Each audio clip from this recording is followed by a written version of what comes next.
Pendant de nombreuses années, on nous a inculqué l'idée que la marijuana est la voie directe vers la paresse, un tueur de motivation qui embrume l'esprit et le transforme en un brouillard confus. Mais si cette idée était le plus grand des mensonges, et si la plante que l'on nous a appris à rejeter, à ridiculiser ou à mal utiliser était en réalité un don pour l'éveil spirituel et non pour l'endormissement. Le cannabis n'a pas été conçu à l'origine pour être fumé sous la lumière froide des lampes au milieu du défilement infini des fils d'actualité. Son véritable dessein est d'être consumé sous un ciel étoilé, dans le silence et la solitude, comme partie intégrante d'un rituel sacré. Cette plante, souvent mal comprise et mal utilisée, était autrefois vénérée par les civilisations anciennes comme un don sacré. Un enseignant, un messager, un pont vers le divin, voilà comment elle était perçue. Aujourd'hui, le voile sera levé sur la manière de l'utiliser conformément à sa vraie nature. Non pour fuir la réalité, mais pour la comprendre plus profondément. Non pour s'engourdir, mais pour s'éveiller. L'ancien rituel de Thoth n'a pas été perdu, il a simplement été dissimulé jusqu'à nos jours. Il convient de réfléchir à la manière dont le corps réagit au cannabis. Les pensées deviennent plus fluides, la conscience s'aiguise, le temps semble ralentir et les couleurs paraissent plus vives. Ces sensations sont souvent qualifiées de « high » ou de « trip kick », mais s'il s'agissait de quelque chose de bien plus profond, quelque chose pour lequel le corps humain a été conçu. La science moderne confirme ce que les mystiques murmurent depuis des millénaires. Le cerveau possède un système intégré qui réagit exclusivement au cannabis. Ni à l'alcool, ni à la caféine, ni à aucune autre substance, mais spécifiquement à cette plante. Il s'agit des récepteurs cannabinoïdes, de minuscules portails moléculaires répartis dans tout le cerveau et le système nerveux. Ce n'est pas un hasard de l'évolution, mais un mécanisme précis et intentionnel semblable à des serrures attendant leur clé sacrée. Et le cannabis est cette clé. Il est nécessaire de se demander pourquoi le corps humain est-il conçu pour recevoir ce que la terre produit si naturellement et en abondance? Pourquoi l'esprit s'épanouit-il sous son influence d'une manière qui rappelle les descriptions d'illumination, de vision divine et de mort de l'ego dans les textes anciens? Dans les Védas, le cannabis était appelé Vijaya, le vainqueur de la souffrance. Dans l'Égypte ancienne, il était connu comme le messager vert. Dans la Bible, dissimulé au regard superficiel, il faisait partie de l'huile sainte d'onction. Ce ne sont pas de simples métaphores, mais des indications directes, car cette plante ne se contente pas de modifier la perception, elle lève le voile sur la réalité. Cependant, le monde dans lequel nous vivons n'a aucun intérêt à ce que ce voile soit levé. Il est plus commode pour lui de voir les gens apaisés, endormis et désinformés.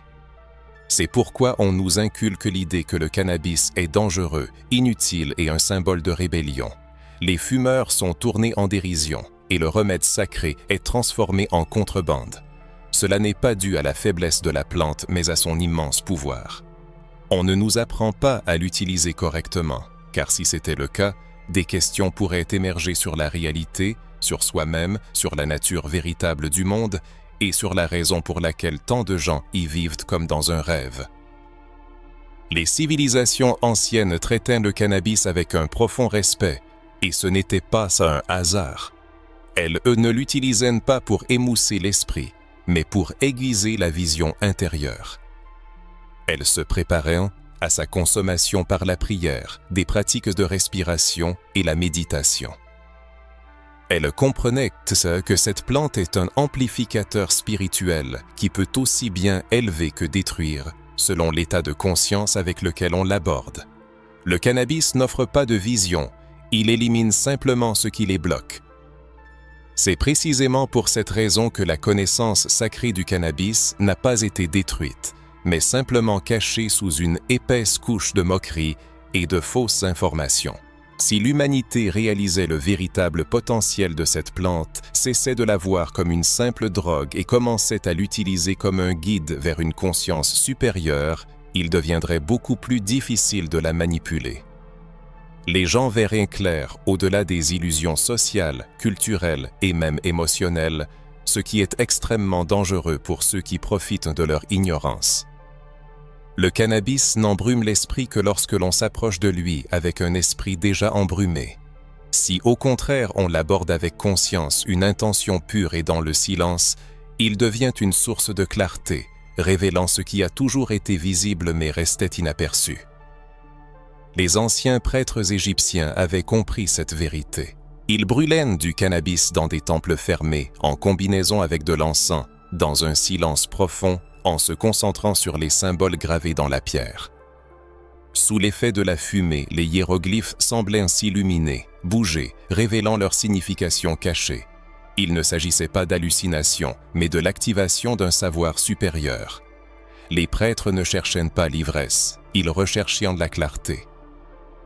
Bien avant que le cannabis ne devienne une marchandise empêtrée dans les intrigues politiques, la course au profit et la paranoïa, il était sacré sur tous les continents et à travers les âges. Cette plante n'a jamais été considérée comme un moyen de fuir la réalité, mais servait de pont, d'outil vivant pour se connecter aux sphères supérieures. Et partout, si l'on sait où chercher, on peut trouver la confirmation de cette vérité, codée dans les replis de cultures oubliées et de textes mal interprétés. Dès que l'on commence à le voir, la vérité se révèle partout. Dans les textes védiques de l'Inde, parmi les plus anciennes écritures spirituelles, le cannabis est connu sous le nom de Vijaya, un don divin et non une simple plante. Il était utilisé dans les rituels non pour le plaisir, mais pour dissoudre les illusions. Lors des anciennes fêtes de Shivaratri, les ascètes buvaient du sabang, non pas pour éprouver des sensations agréables, mais pour dissoudre leur ego et fusionner avec la danse de Shiva, la force cosmique de destruction et de renaissance. Ils ne cherchaient pas l'ivresse, ils libéraient leur identité, assouplissant les frontières rigides du je et du mien pour ressentir la réalité qui se trouve au-delà de la pensée. Ils utilisaient le cannabis pour toucher le divin. Ces mêmes vérités trouvent un écho dans les sables de l'Égypte ancienne. Sur les bas-reliefs des temples, on peut voir des prêtres offrant d'étranges plantes en fleurs à côté de l'œil d'Horus et de la symbolique du lotus. Longtemps considérées comme de simples décorations artistiques, des analyses récentes de résidus provenant de vases de temples ont révélé des traces de cannabis mélangées à du lotus bleu, de l'encens et de la myrrhe. Ce n'est pas un hasard, mais un acte délibéré. La fumée de ce mélange n'était pas seulement parfumée, elle était alchimique. Les prêtres savaient que la bonne combinaison créerait un état psychoactif différent de tout ce que l'on peut atteindre en fumant seul, un état permettant d'accéder au doigt, le royaume caché entre les mondes. Le doigt n'était pas le fruit de l'imagination, mais désignait un espace au-delà de la forme physique, où l'âme voit son propre reflet, et où, selon les légendes, résidait Thoth, le dieu de la sagesse. Thoth n'était pas un simple mythe, mais un symbole de la connaissance intérieure de l'esprit lorsqu'il est suffisamment calme pour percevoir la vérité.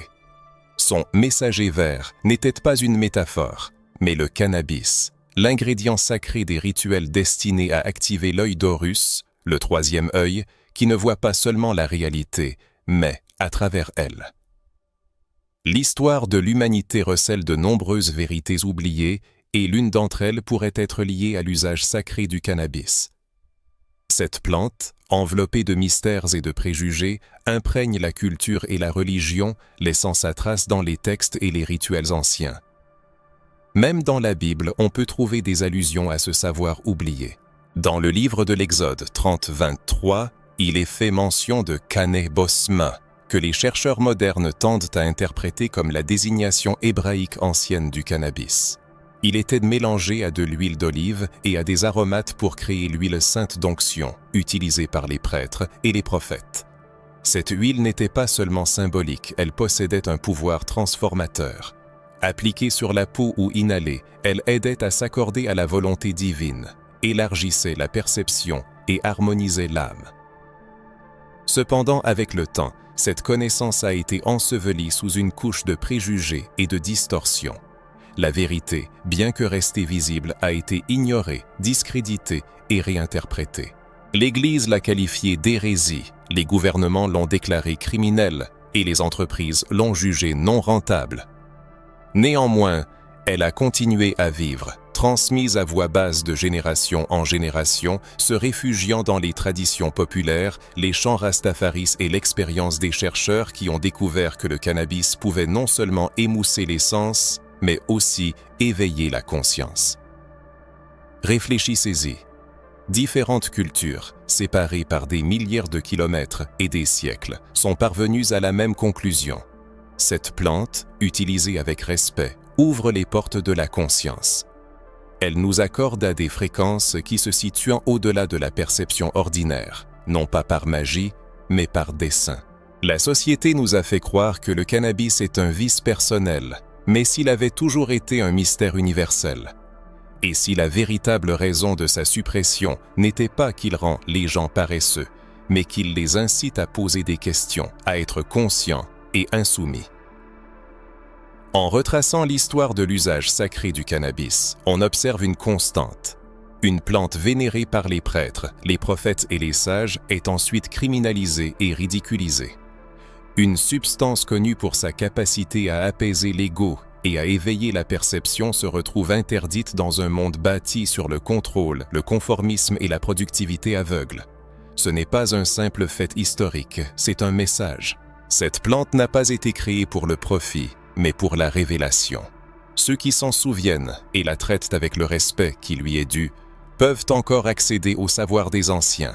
La lignée n'a pas été perdue, elle a simplement été oubliée. Il y a une raison pour laquelle Thoth ne confiait pas ce rituel à n'importe qui. Les anciens prêtres étudièrent pendant des années avant de toucher à la fumée verte. La plante n'est que la moitié de la clé. L'autre partie, souvent oubliée, est la respiration. Pas n'importe quelle respiration, mais une respiration ciblée, ordonnée et rythmée, qui guide l'énergie à travers le système nerveux. Le cannabis interagit avec le système endocannabinoïde, mais ce n'est qu'une porte. Le véritable changement d'état se produit grâce au flux d'énergie lorsque la plante est dans le corps. Thoth le comprenait. C'est pourquoi son rituel incluait non seulement la fumée, mais aussi la préparation du réceptacle, l'ouverture à un état supérieur en dirigeant l'énergie à travers la colonne vertébrale, les poumons et le troisième œil. Pour cela, la respiration est essentielle. L'art de la respiration, la porte vers la conscience. L'homme moderne redécouvre la sagesse des anciens. La respiration était la clé pour maîtriser sa réalité. Une respiration superficielle et rapide maintient l'esprit dans l'étau de l'anxiété, comme dans une cage. Une respiration profonde et consciente peut transformer une personne en activant le système nerveux parasympathique, responsable du calme, de la réceptivité et de l'harmonie intérieure. Combiné au cannabis, cet état ouvre de nouveaux horizons de conscience, offrant non pas le chaos et la confusion, mais une clarté cristalline. C'est ici que commence la pratique de l'activation des 7 respirations. Le rituel commence dans le silence, une absence totale de lumière et de distraction, seulement soi-même, sa respiration et le messager vert.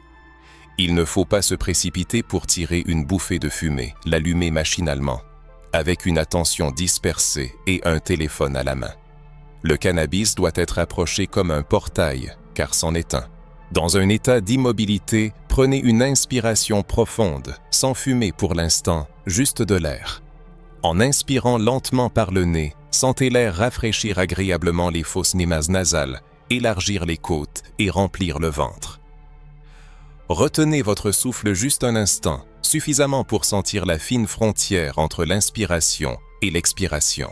Ensuite, expirez lentement par la bouche, comme une brume descendant du sommet d'une montagne.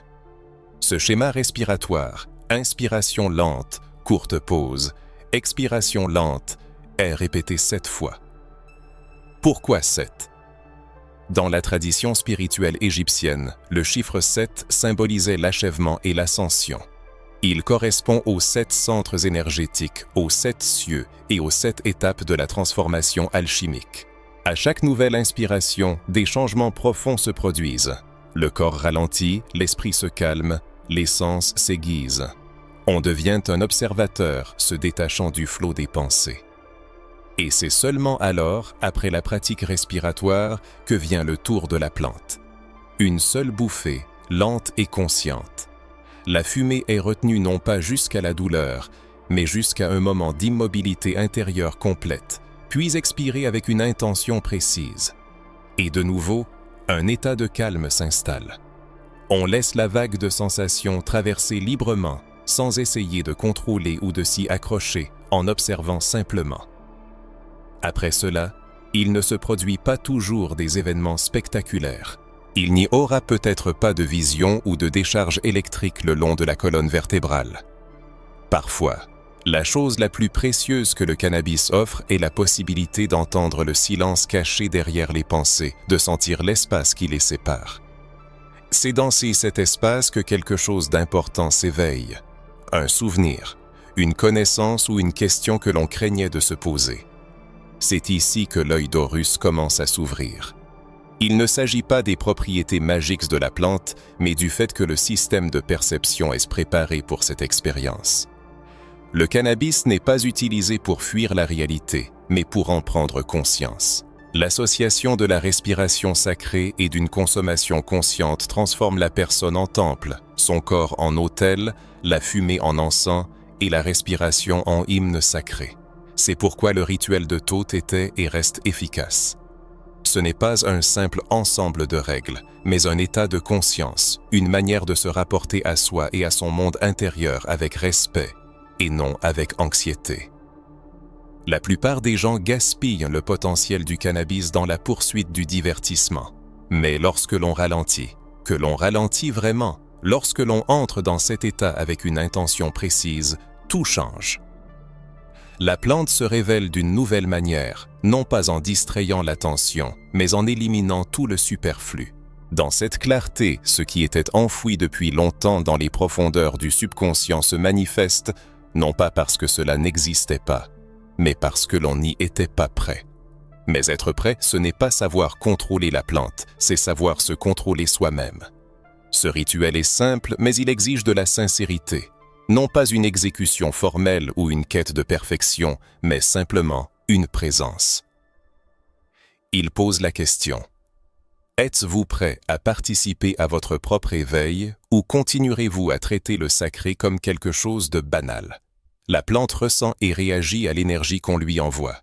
La hâte et l'agitation engendrent de la confusion, tandis que le calme et la conscience ouvrent de nouveaux horizons. Parfois, la consommation de cannabis peut se transformer en une expérience inattendue, plongeant la personne dans un abîme de peur et de panique.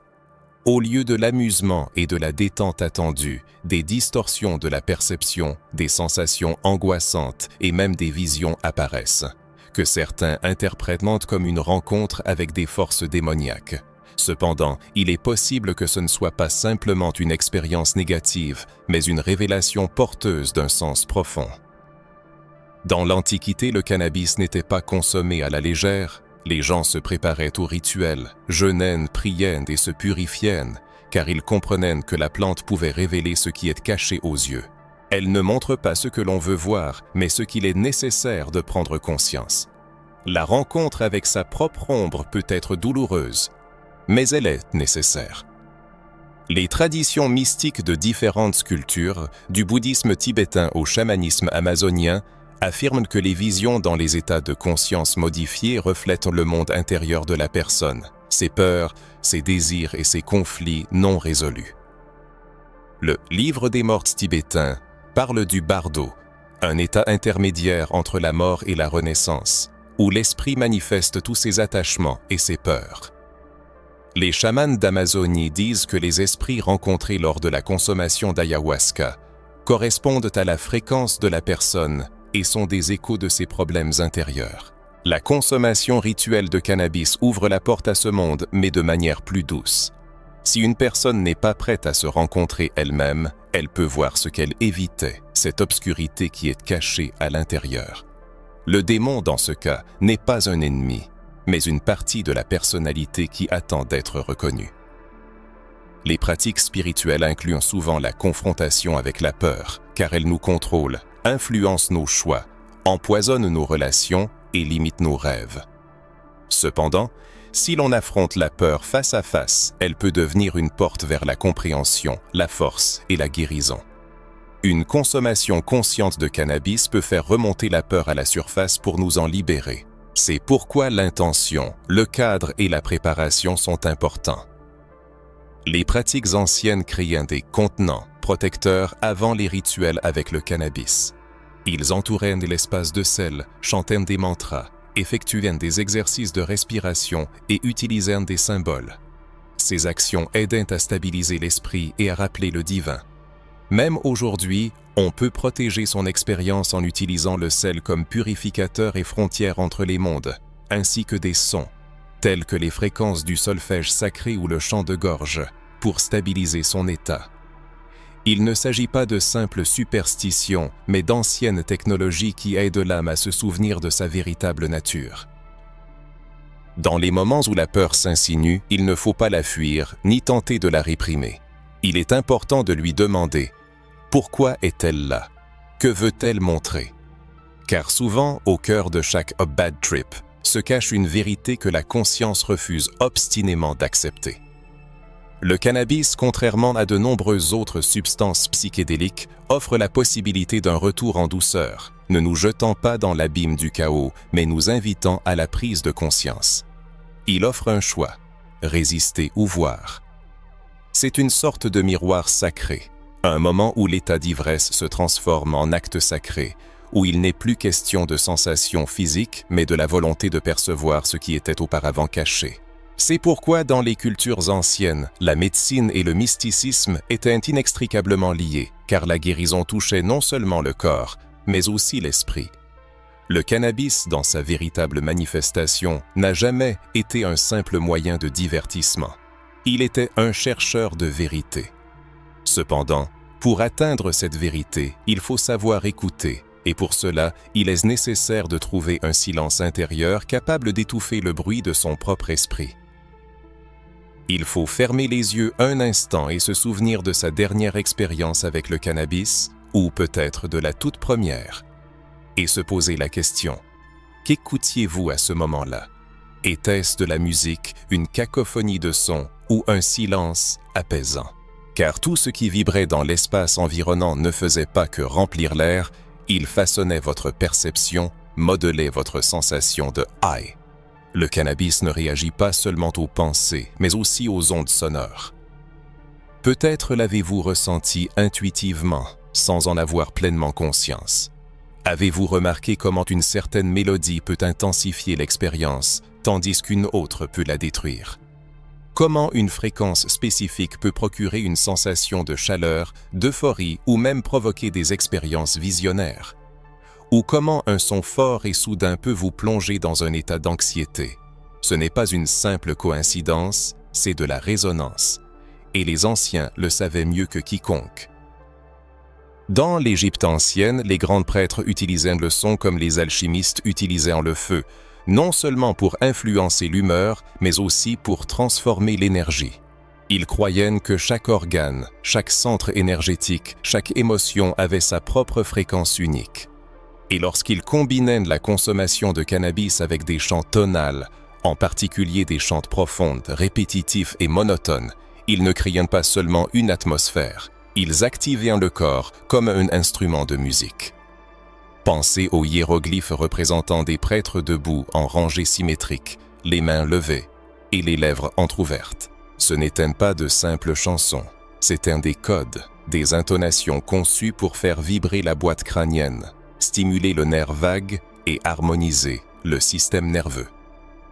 La science moderne appelle ce phénomène l'entraînement des ondes cérébrales. Les basses fréquences stables, en particulier dans la gamme de 432 Hz à 528 Hz, peuvent ralentir l'activité cérébrale, la faisant passer de l'état bêta aux états alpha ou theta, propices à l'intuition et à la transe. Et, comme on le sait, le cannabis accélère ce processus. Ensemble, ils ne changent pas seulement l'humeur, ils reconfigurent la perception. Prenez par exemple les Rastafariens, longtemps tournés en dérision et considérés comme une simple culture de fumeurs d'herbe. Mais si l'on creuse plus profondément, on découvre quelque chose de bien plus ancien. Les chants, les tambours, les appels et les réponses font écho aux traditions spirituelles africaines, aux dhikrs soufis et aux mantras védiques. Chaque tonalité, chaque rythme a un but précis. Ce n'est pas un simple divertissement, mais un rituel. La répétition de phrases comme « Jah Rastafari » n'est pas une simple expression de dévotion, c'est un processus d'entraînement.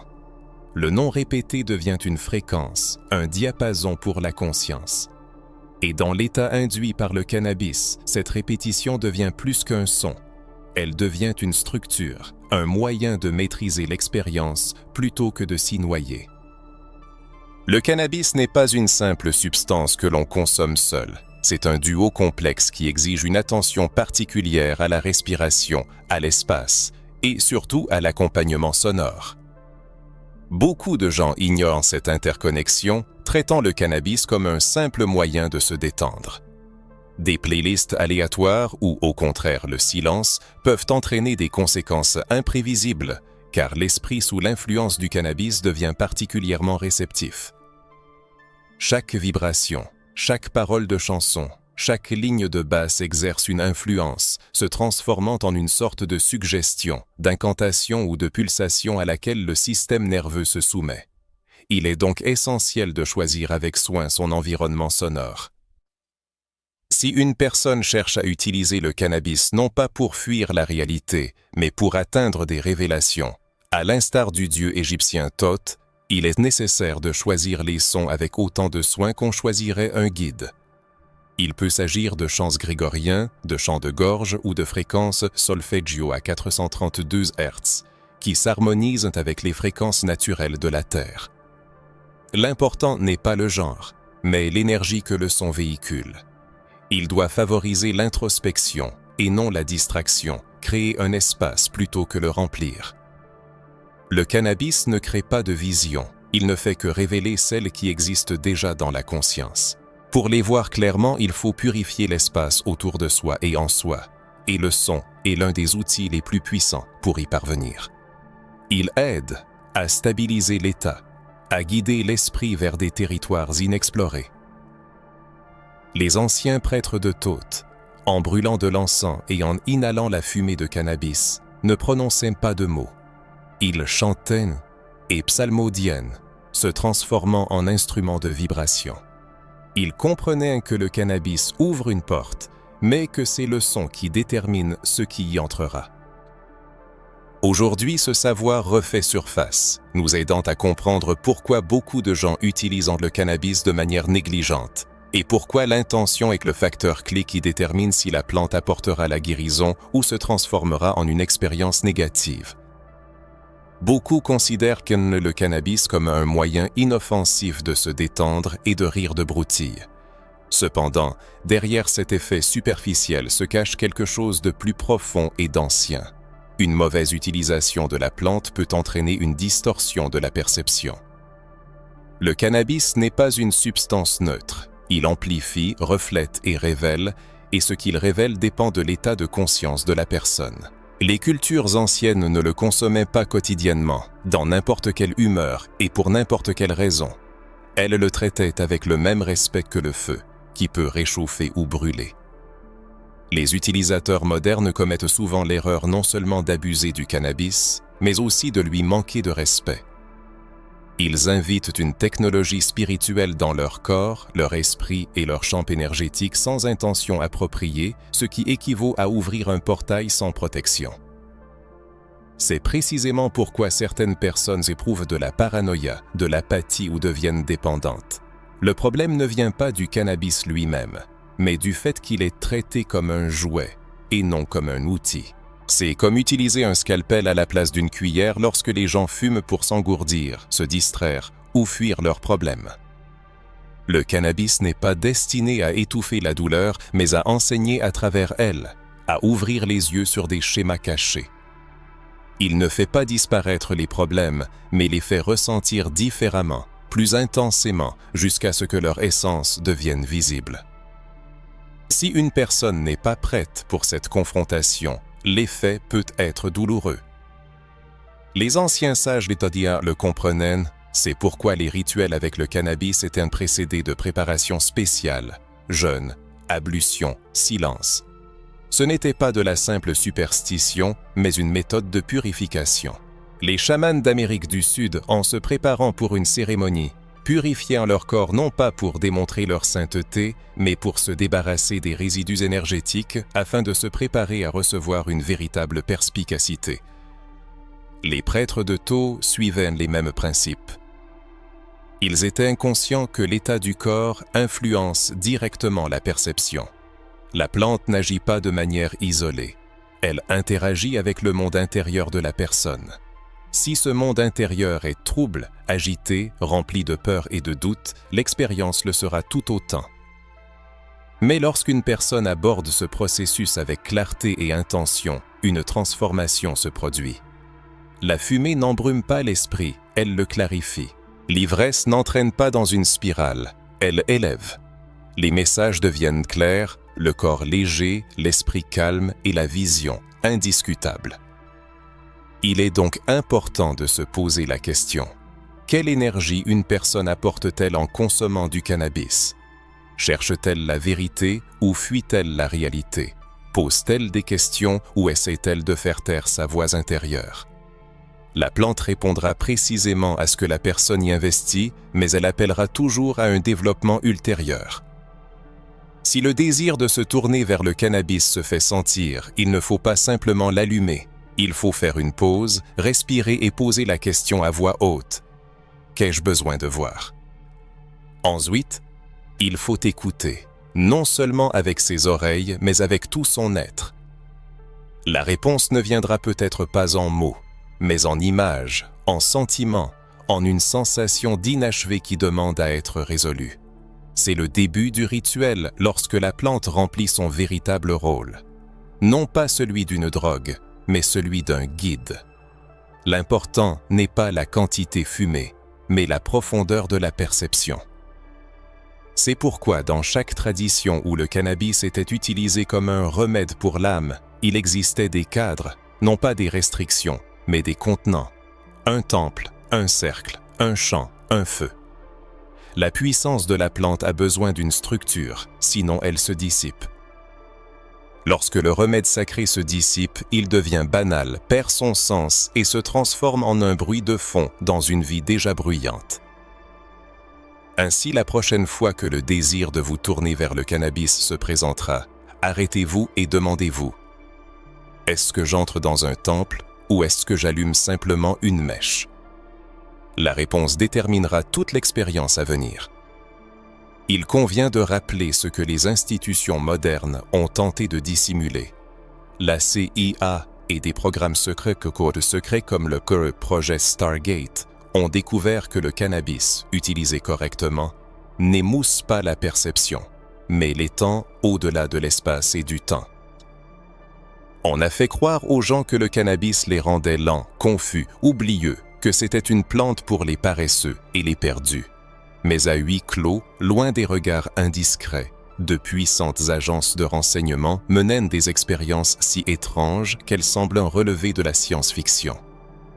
La vérité qu'elles ont découverte détruit les idées reçues. Au plus fort de la guerre froide, alors que les superpuissances se livraient une lutte acharnée pour la domination non seulement dans l'espace physique mais aussi psychique, la Central Intelligence Agency, CIA, a lancé une opération secrète au nom de code Projet Stargate. L'objectif de ce projet n'était pas simplement l'espionnage, mais la découverte des capacités cachées de l'esprit humain.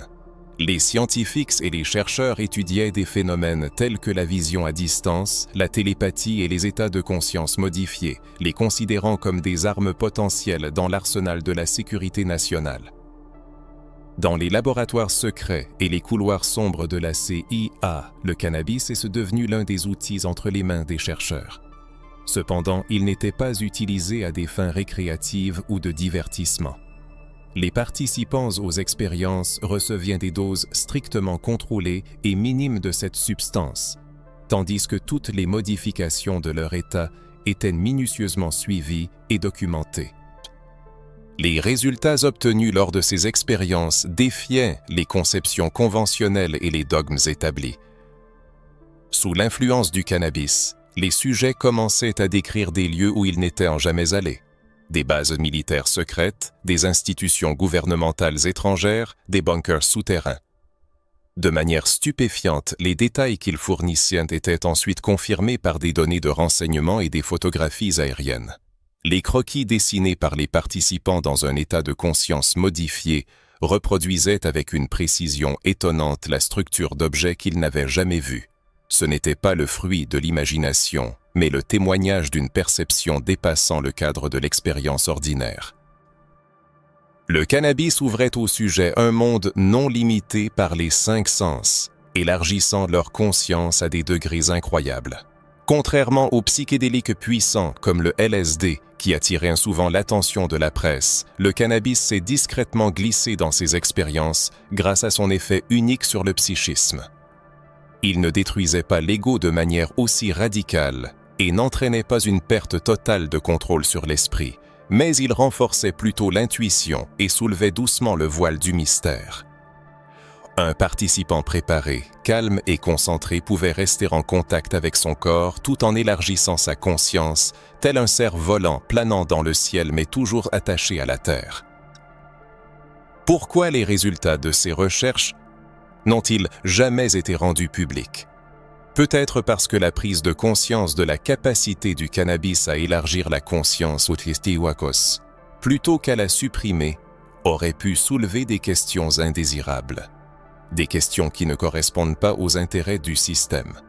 Par exemple, pourquoi cette plante a-t-elle été déclarée illégale? Pourquoi son usage spirituel a-t-il été voué à l'oubli, tandis que l'alcool et les opiacés étaient érigés en culte? Pourquoi les méthodes traditionnelles d'utilisation du cannabis par les peuples autochtones ont-elles été ignorées, criminalisées, puis secrètement appropriées pour des expériences gouvernementales secrètes?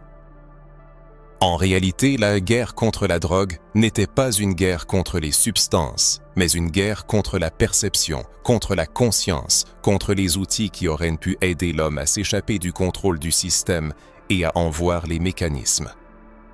Le cannabis, utilisé à des fins rituelles, avec une respiration consciente et un esprit concentré, est capable de beaucoup.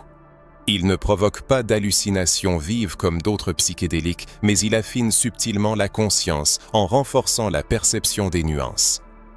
Une personne commence à remarquer des schémas qui lui échappaient auparavant, à sentir l'énergie là où elle ne la sentait pas.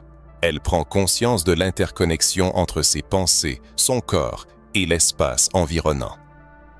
Et si l'on pose la bonne question, la plante répondra. Qu'est-ce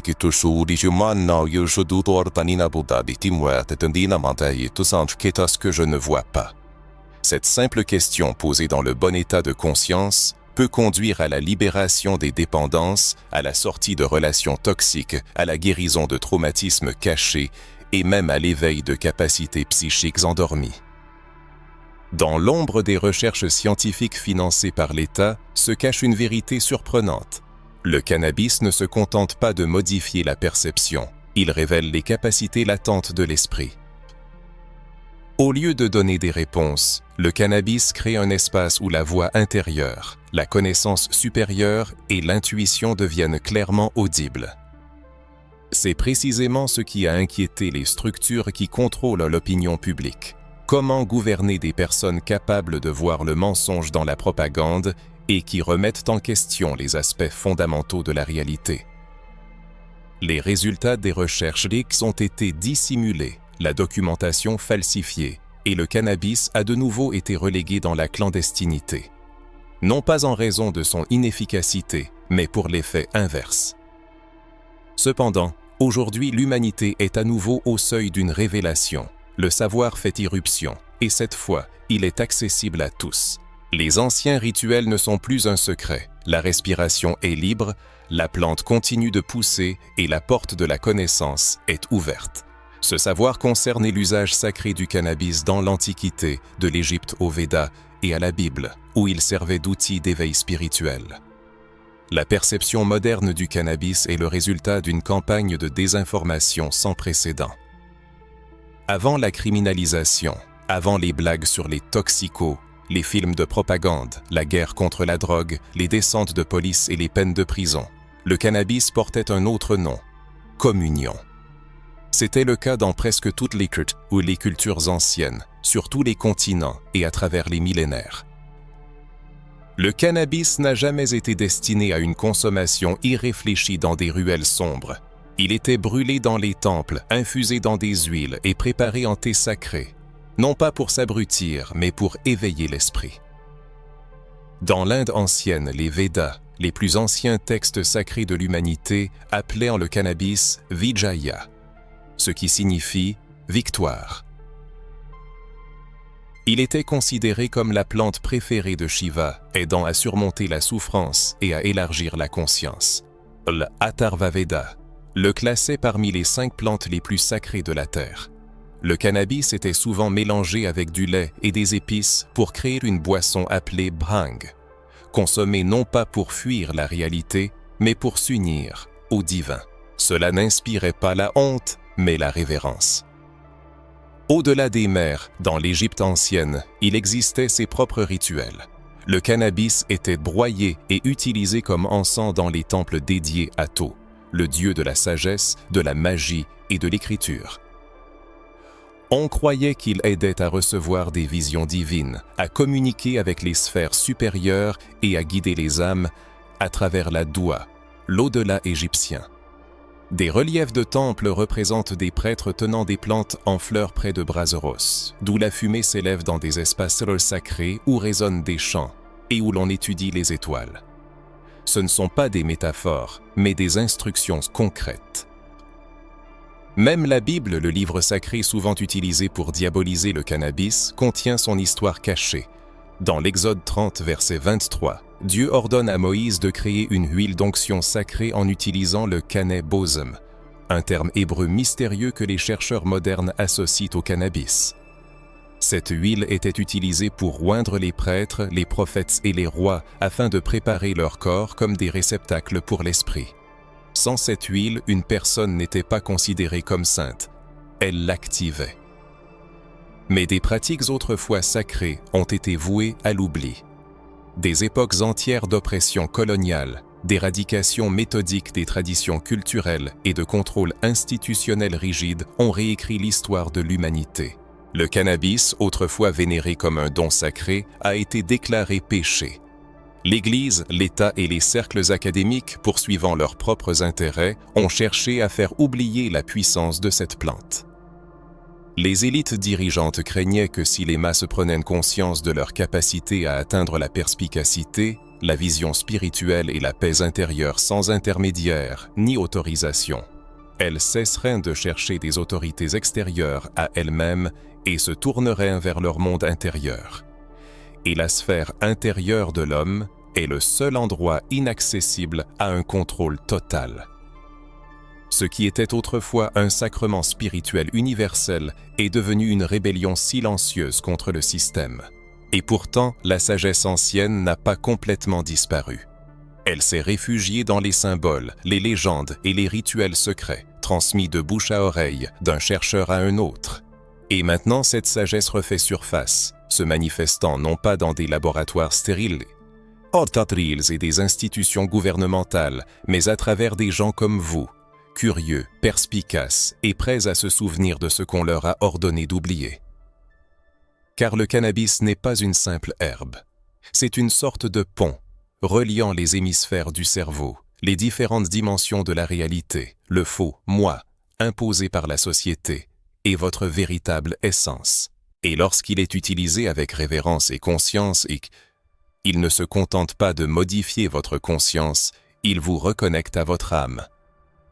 Une attitude de révérence exige non seulement des connaissances, mais aussi une incarnation, une intention claire et la volonté de traiter son esprit comme une terre sacrée. Il est important de se rappeler que toutes les histoires sur le cannabis dont on vous a gavé ne sont que des récits destinés à limiter votre liberté. Mais maintenant que vous avez vu les coulisses, vous tenez la plume entre vos mains et pouvez écrire un nouveau chapitre de cette histoire. Cette nuit, où le voile entre les mondes est particulièrement mince, comme le croyaient les anciens, où certains cycles lunaires confèrent au temps une force et une ouverture particulière. La combinaison de cette ouverture avec l'intention, la bonne respiration et l'outil approprié peut révéler quelque chose de sacré. Pour beaucoup, cet outil était le cannabis, mais pas sous la forme primitive que la plupart imaginent. Il ne s'agit pas de simplement rouler un joint et de faire défiler sans but le fil d'actualité de son téléphone, ni d'évasion et de fuite de la réalité, mais d'une immersion plus profonde et consciente en elle. Cette nuit peut devenir pour vous une porte vers une autre dimension, mais comme pour tous les portails, il faut une clé. La clé de ce portail est la présence, la préparation et la volonté de voir le monde sans distorsion. C'est un rituel que les prêtres du temple de Thoth reconnaîtraient non pas par son nom, mais par son rythme, son esprit et son silence. Un processus d'éveil qui ne commence pas dans la fumée, mais dans la respiration consciente. L'activation des 7 respirations est une pratique simple mais puissante. À chaque inspiration, vous ne faites pas que saturer votre corps d'oxygène, vous envoyez un signal à votre système nerveux que quelque chose de spécial se produit, que ce moment escomo est sacré, qu'il ne s'agit pas d'un simple plaisir, mais d'un réglage fin. Inspirez lentement par le nez, retenez votre souffle et expirez doucement par la bouche. Répétez cela 7 fois. Détendez vos épaules, laissez vos pensées ralentir. À chaque respiration, le bavardage intérieur s'apaise, les interférences disparaissent, le corps se calme. Il est d'abord nécessaire d'atteindre un état de calme intérieur et d'harmonie. Ce n'est qu'après cela que l'on peut procéder au rituel sacré avec l'herbe, en l'utilisant avec modération. L'important n'est pas la quantité de substances consommées, mais la direction donnée par l'intention. La fumée doit être perçue comme un messager, un fil ténu reliant à un autre monde. En l'inhalant, il faut poser une question adressée aux profondeurs du subconscient. Qu'ai-je besoin de voir? Puis, en expirant, il faut écouter non seulement avec ses oreilles, mais avec tout son être. Au début, il peut sembler que rien ne se passe, mais c'est une étape naturelle. L'homme moderne est tellement habitué à une stimulation constante qu'il passe à côté des manifestations subtiles. La plante ne crie pas, elle murmure. Elle pousse à peine perceptiblement vers la prise de conscience. Cela peut être un sentiment, un souvenir, une image ou une compréhension soudaine qui vient à l'improviste. Il est important de laisser ces sensations émerger sans les rechercher activement, mais en observant simplement le rituel qui se déroule. Allumez une bougie, créant une atmosphère de mystère. Tamisez la lumière, laissant l'obscurité vous envelopper sans susciter de peur. Mettez une musique douce et vibratoire, des chants anciens, ou plongez-vous dans le silence. Le son joue un rôle important, ancrant l'expérience vécue et créant une sorte de contenant pour le voyage intérieur. Les anciens savaient que la fréquence n'est pas une simple décoration, mais un moyen de navigation dans l'inconnu. Le cannabis combiné aux bonnes vibrations sonores peut vous emmener dans les profondeurs de la conscience, là où la fumée seule ne peut pénétrer. Pendant le rituel, des larmes ou des rires peuvent survenir, ou la sensation d'être dans un rêve à l'intérieur d'un rêve. Il est important d'accepter tout ce qui se passe sans résistance ni tentative de contrôle.